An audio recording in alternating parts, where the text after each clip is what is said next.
Hey guys, Super Gadget Guy here. There was another Apple event and Steve Jobs announced some cool new gadget, and it's another chance for me to unbox something cool. And today I'll be unboxing the new Macbook Air. This is the 11.6-inch model. The reason I got this is because my wife wanted it. And on the side is the Apple logo. And on the back, it gives the basic spec of the Macbook Air.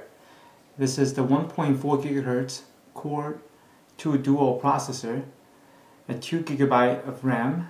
This is what's currently available at the Apple retail store right now. They told me that they will have a 4 GB model for both the 11 and 13 inch soon, but just not right now. Here it is, and let's open this puppy.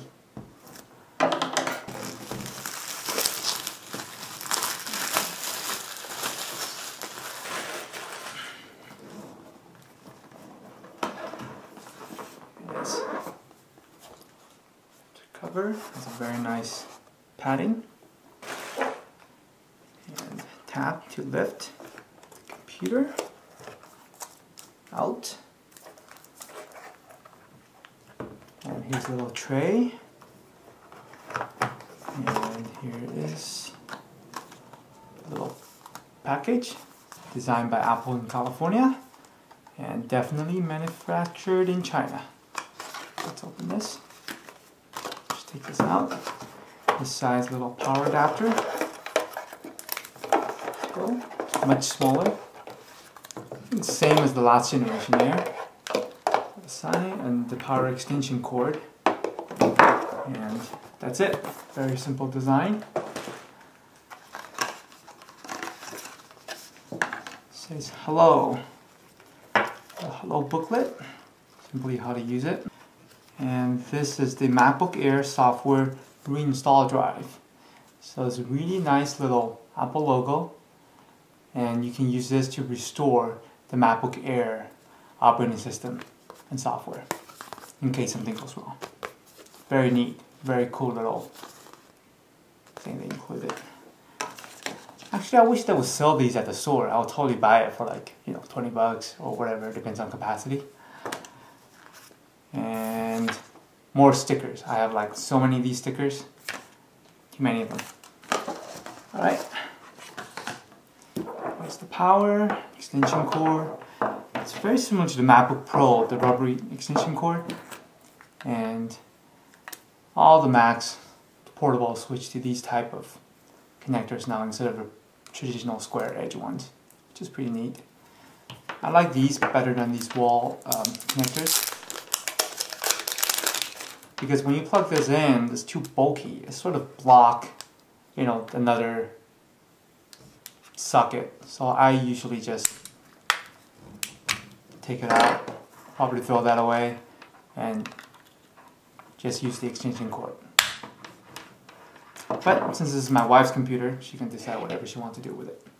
So I'm not going to throw this away this time. Here is the actual MacBook Air. Alright, let's see. Important, read software license agreement, blah blah blah.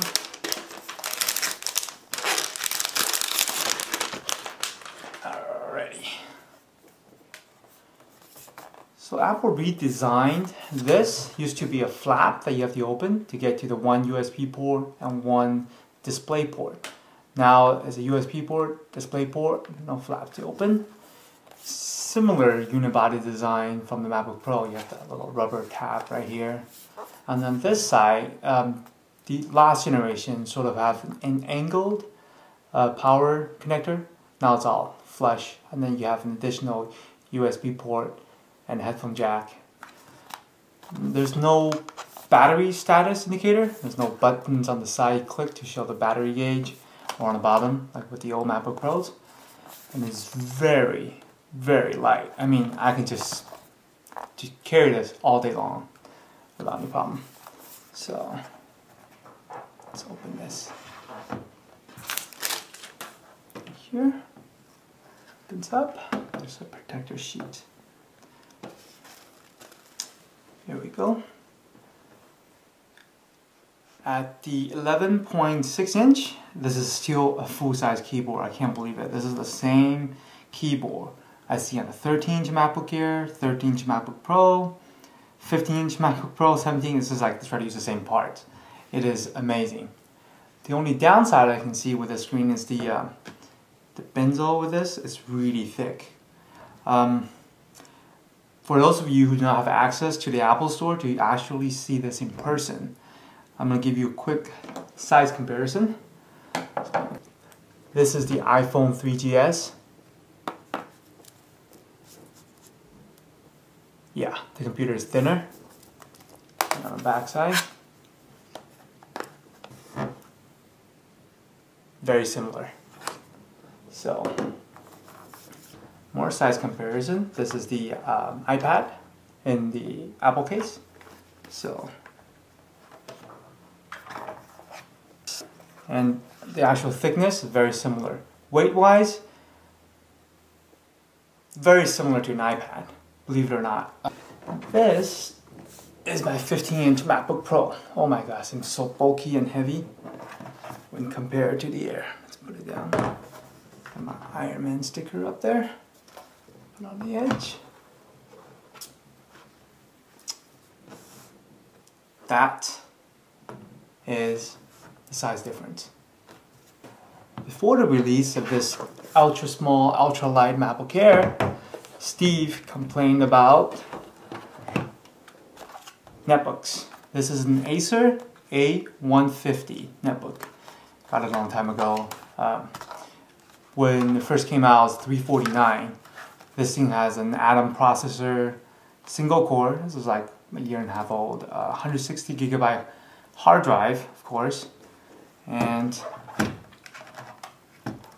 this is what you get. 8.9 screen, crammed up keyboard.